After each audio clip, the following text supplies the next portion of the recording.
So just before the video starts, I wanted to give a quick shout out to what is quite possibly the most apt sponsorship I've ever come across for Vivec. Oftentimes I'll decline, 99.9% of sponsorship deals I come across because I just don't think Raid Shadow Legends is very appropriate for the sort of content on this channel. But I know a lot of you like to fall asleep to these report videos, and that's why I thought these COZYSNUG sleep earbuds from LYTMI really are a match made in heaven for this channel and its viewers. If you're anything like me, you might struggle falling to sleep on your back with conventional earbuds in. I'd always wondered whether there were any designs that facilitated side sleeping without waking up with a perforated eardrum. Not only do these earbuds work wonders for side sleepers, they boast high quality audio, are super lightweight and soft with various different sizes of ear wings to pick and choose from, on top of having 21 hours of charge when using the charging case. So, now you can all quickly and smoothly fall asleep listening to me recount the usual litany of mind-bending, reality-shattering experiences that we all know and love. If you're interested, please check out the link in the description, and don't forget to use the discount code Vivec for 10% off your order, valid up until the 9th of December. Anyway, we'll crack on with the video now, but be sure to let me know what you thought of the earbuds if you do end up snatching yourself a pair, and thank you to LYTMI for reaching out, I really appreciate it. Ciara B's NDE, from the Near Death Experience Research Foundation. I'm really trying to understand what happened to me, because I know I didn't die. I essentially had no heartbeat for less than a second because of a drug I was given to reset a heart arrhythmia. Prior to this experience, I had no frame of reference for what was about to happen to me. I had completely absorbed myself in the Christian notion that you live, die, then go to either heaven or hell. There was no in-between heaven or hell, or anything else whatsoever. The content of this experience is difficult for me to define, but I will do my best with the words the English language provides. Many months prior to this day, I had begun experiencing two different arrhythmias, one being supraventricular tachycardia, SVT, and the other was atrial fibrillation, AFib. Other than a heart murmur when I was a child, I had never dealt with any issues until after I had been given a birth control shot. Within the first month of the shot, I had my first SVT. Within 2 months, I had my first AFib. So back to the day of my event. I was spending time with my husband and kids. We'd just gotten done eating tacos as a family. I was quite full and feeling that post-meal lethargy when you've definitely eaten way too much. Just as I sat down to relax, I could see my shirt moving from my heart beating at such a rapid rate. I was sure I was in SVT. So my first response was to try to trigger a reset of my rhythm at home. My electrophysiologist taught me several maneuvers to try at home before I call an ambulance.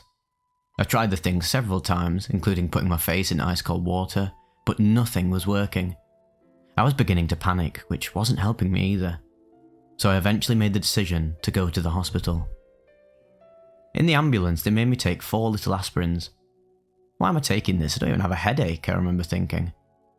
I now know that I was having a heart attack indeed. I don't remember much from the drive to the hospital because I was in panic the whole way. EMTs started an IV. We talked about how young I was to be experiencing such heart troubles. We arrived at the hospital and I was transferred to a new bed where I was hooked up to the EKG machine. I overheard them saying, "She's in AFib." I was thinking how scary it was that I thought it was just SVT. SVT doesn't typically pose any type of life-threatening risk the way that atrial fibrillation can. As I was thanking God that I made it to the hospital without anything more serious happening, that's when another nurse came over to stick me with another IV. I asked why I had to have another IV, and he told me it was because they were going to give me heart medication to reset my rhythm. Since I didn't know anything about it, I didn't argue. They explained that it was the first thing they tried before moving to more invasive things, like cardioversion. I was told that my heart rate would drop down to 0 and then go back up very quickly. They didn't explain how it would make me feel, just what it would do. The male nurse put the syringe into the IV, and I heard a pop in the top of my head, and then, all of a sudden, I was above my body watching doctors and nurses moving in the slowest slow motion that I have ever seen. It was like a freeze frame of the room where everything was moving so slow. In fact, if I wasn't on the ceiling, looking down, I may not have had the perspective to see that everything was actually moving at all. My thoughts weren't slow though. I was taking this all in real time. I don't know how to describe this part, but it's like anything I looked at, I could see it in complete detail. Although my focus was downward on what was happening, I could perceive happenings in every direction. Just by shifting my focus, I could see microscopic details such as the texture on the ceiling. It's like I was only a set of invisible eyes with thoughts and feelings larger than life. I looked at this scene for what felt like minutes. Then suddenly what I was watching all faded away, as if it fell into a spinning vortex of sorts. I don't know how to explain it other than it's like everything, the hospital room, myself on the bed, all the nurses and doctors, all of it just spun out of sight into the vortex, and all that was left was blackness.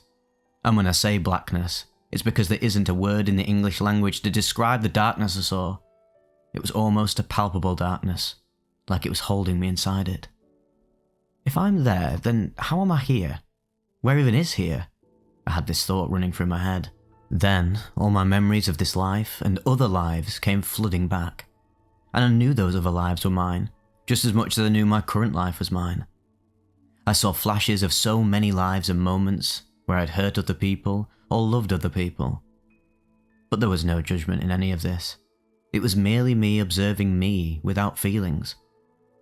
I felt another presence with me at some point after this. I say after this, but events were not linear or sequential. Everything was happening all at once, though right now I can only explain it as separate events because, well, that's the only way I can make sense of it for myself. This presence telepathically told me that it's time to go back. And this was just a glimpse. Immediately I was back in my body, seeing with my own eyes as the nurse took the syringe out of my arm. I saw my heart rate going up from apparently 0, and I spent that night in the hospital, being sent home the next day. I've spent the last 12 years trying to understand what this experience was and what it even means. I've integrated it enough that I changed my religious beliefs to be more consistent with my experience. I never saw a tunnel, bright lights, or beings. What I felt in that dark space was an immense amount of love or being held.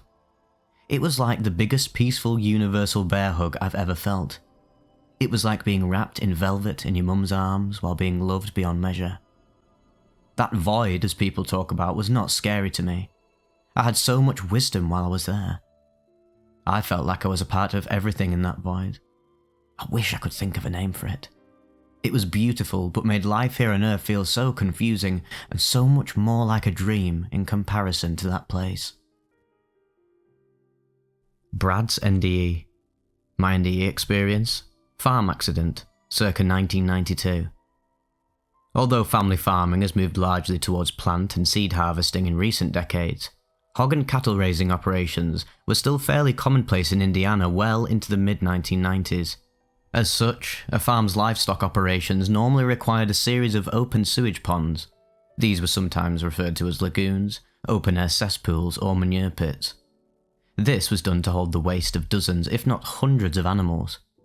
Each year, a few dozen farmers are killed working in and around these pits due to the emittance of deadly methane, carbon monoxide, and hydrogen sulfide gas. When I was a boy about 8 years old, this is precisely what happened to me. On a very warm low-wind day, I was overcome by the smell of sulphur while walking between a hog finishing barn and an open sewage pond. I can still recall a split second of diminishing consciousness as I began falling forward towards the ground. The patch of grass I landed on is exactly where my NDE began. I found myself 30 to 40 feet high up in the air and looking down at the scene below. I can accurately judge it to be this height, as there was a utility telephone pole many yards in front of me. I remember wondering to myself many days later, how the hell did I climb to the top of that telephone pole? From the sky above, I began to fall towards the ground. As I fell, I noticed a black hole near the green grass on the ground below. The hole seemed too small as I fell towards it. As I got closer to the hole, I kept right on falling.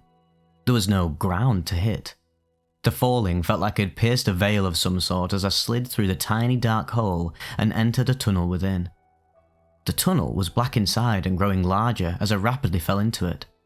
I wasn't heading forward and towards any sort of light as others describe. I was looking back towards the entrance of the tunnel. My childlike humanity faded and I became older and more adult in my thought processes. I had a clear sense that I had been on this ride before, that I had died, and that I was returning to my wiser form of consciousness. I had a few downloads during this tunnel experience, some of which I struggle to remember to this day. This pains me a great deal, as I can remember the circumstance, but I cannot remember the precise information I was gathering. One message, or feeling, that I do recall, was that this life I had just exited was similar to a game. There were many ways to play the game, and some ways were much better than others. Gosh, I wish I could do that life over. How could I forget that? I wonder how far I could get if I could remember to do life that way, I remember thinking to myself.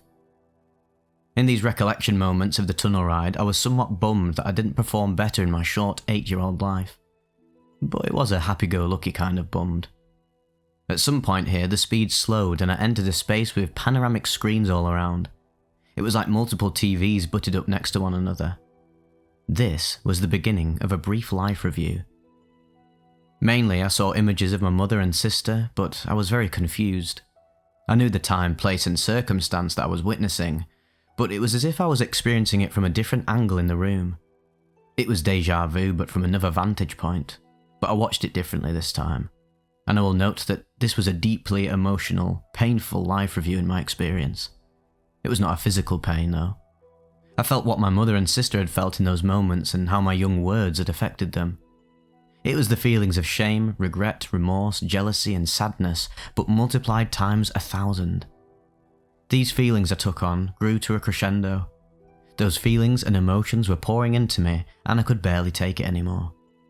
I wanted so badly for it to stop. Suddenly those horrible human emotions just fell away. The pain was over in an instant.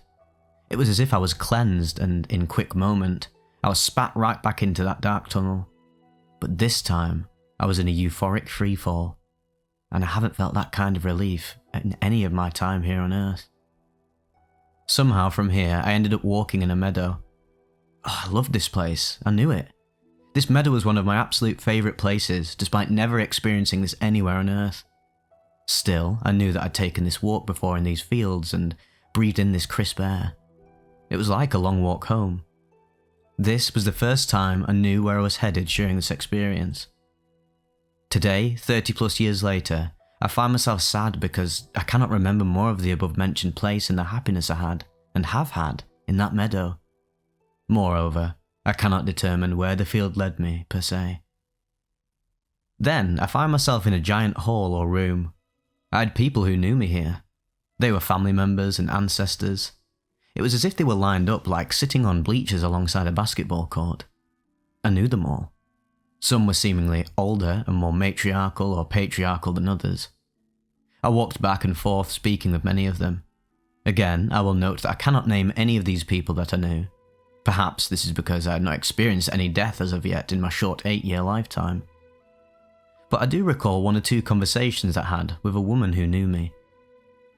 "Have you talked to him yet?" she asked. I just sort of laughed back and said, "Nah, he knows I'm going back." Odd as this may sound to the reader, I believe this was in reference to God or a god of some sort. In this experience, I recognised God as being off to my right, but it was simply there as a bright, shining light. I saw no physical or human-like manifestation of him whatsoever, nothing Jesus-like either. Then I remember chit-chatting with a few other people and I told them, "Yeah, I'm going back." There was an understanding that going back would be difficult, and I nodded along. Unfortunately, that is all I can remember of this great hall and ancestor experience. Finally, I ended up in a smaller room or area within a large building. The architecture was very Greek in design, with columns and white marble. Here, I met with a love interest, a romantic twin flame sort of relationship. We spoke to each other at length, and I recall discussing with her that we'd be gone for a while, meaning gone from each other. I was going to be heading back to my body, and she would not be reincarnating back into waking life for quite some time.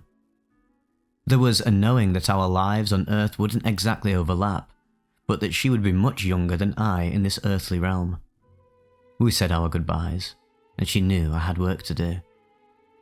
I surely wish I could remember more of her, and more of this portion of my NDE, but I simply cannot.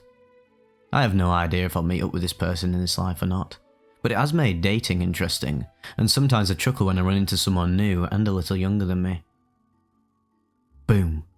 I was back in my body and on that patch of grass. My NDE was over. I was not found by anyone, and nobody witnessed me unconscious on the ground that day. I simply came to on my own.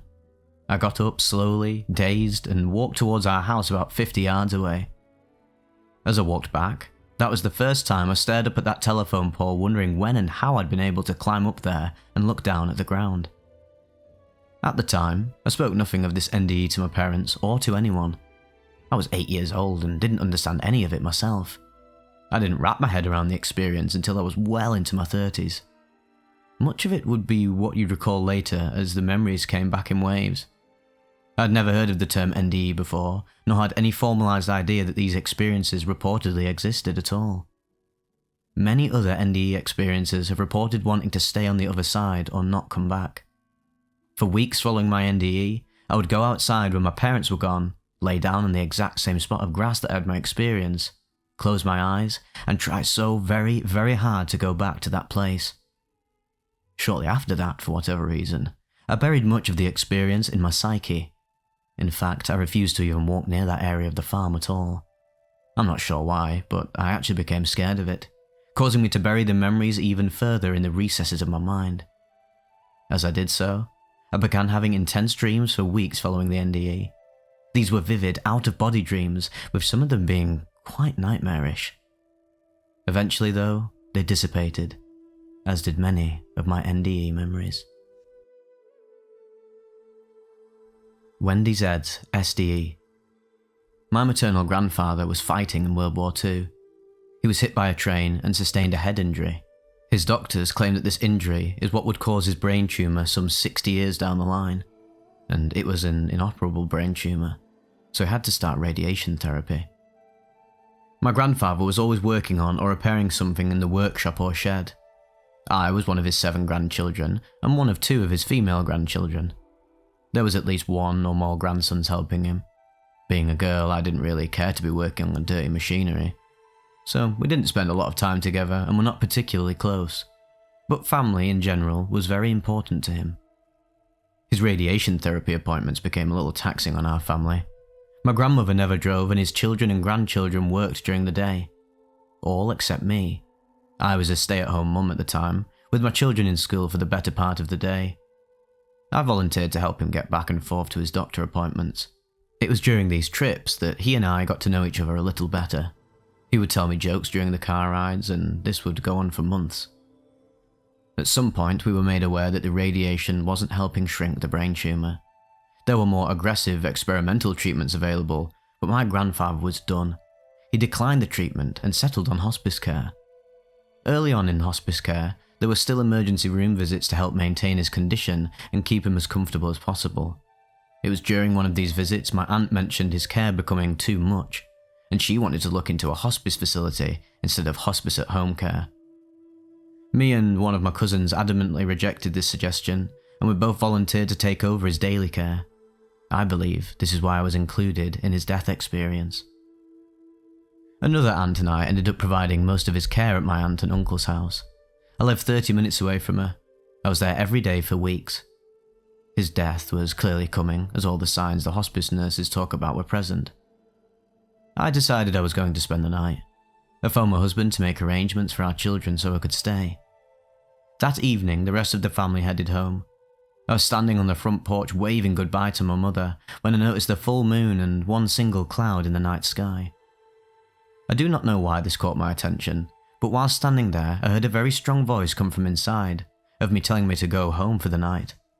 I argued with the voice, with my reasons for wanting to stay.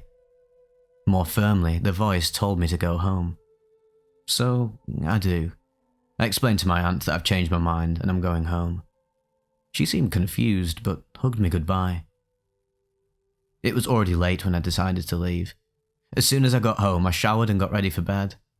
It was a long, taxing day and I was exhausted. I fell asleep fast. The next thing I know, I'm back at my aunt and uncle's house, standing on the front porch and staring at the single cloud in the night sky. My grandfather is next to me. I cannot see him, as much as I feel him. I feel both of us get sucked into a tunnel along with my grandfather's guide in front of us. I sense him as male, although I see him as light. I can see 360 degrees around me. I can even look down at me and my grandfather. Then, in the blink of an eye, We are moving at what I can only guess is the speed of light. The guide first, with my grandfather and I, side by side right behind him. We are moving incredibly fast and the tunnel is long and winding. You can liken the tunnel to being on a super fast winding roller coaster. The tunnel is very, very long. At each turn I think we will be at our destination, but we just keep on going. I remember feeling like a small child thinking, are we there yet? I can see the universe outside the tunnel walls and the stars look like streaks. It looked very much like warp speed is shown on Star Wars. As I watch, I know what I'm seeing, and that seems completely normal to me. I did not feel like I was somewhere I shouldn't be. I didn't even think I had died. Everything that was happening and seeing was completely normal to me, but I was curious what was coming up next. After what felt like a long ride in a short amount of time, we came to an abrupt stop. We are still in the tunnel, and I realise that I can no longer join them. I cannot cross this point. I don't see a door, but I feel the tunnel ahead of us opens. My grandfather goes first, his guide goes next, and I feel the tunnel close. I'm now suddenly very aware of how lonely and cold I am. I hadn't noticed the warm, comfortable light coming from my grandfather's guide until it was gone. A ringing phone draws me back into my body as I wake up feeling a buzzing sensation. I answer the phone. It's my mother calling me to let me know that my grandfather had passed. I know, I said. I've always had premonitions in real life and in dreams, so this experience didn't seem strange to me, although I wasn't sure why I had it. I didn't know it was a shared death experience. Several months after this experience on a Sunday morning, that same voice told me to make dinner and take it over to my parents' house that evening. Again, I tried to argue with the voice. It insisted that I must make dinner and take it to my parents' house with my husband and children. I called my mother to confirm the plans. I did as I was told and took dinner and a cake to my parents' house. We all had a nice dinner and visit. We left around 9 PM and went home to put our children to bed. Then I received a phone call around 2 in the morning that my stepdad had been taken to the hospital for chest pain. I needed to meet my mum, aunt and uncle at the hospital. It was a small town hospital and the paramedics decided en route to take him to a heart hospital over an hour away. When my stepdad was lifted into the ambulance, he was awake and talking. This change of plans was confusing to us. On the drive to the heart hospital, I had a vision of my stepdad lying in a casket. I knew that he had died, and he had actually died en route.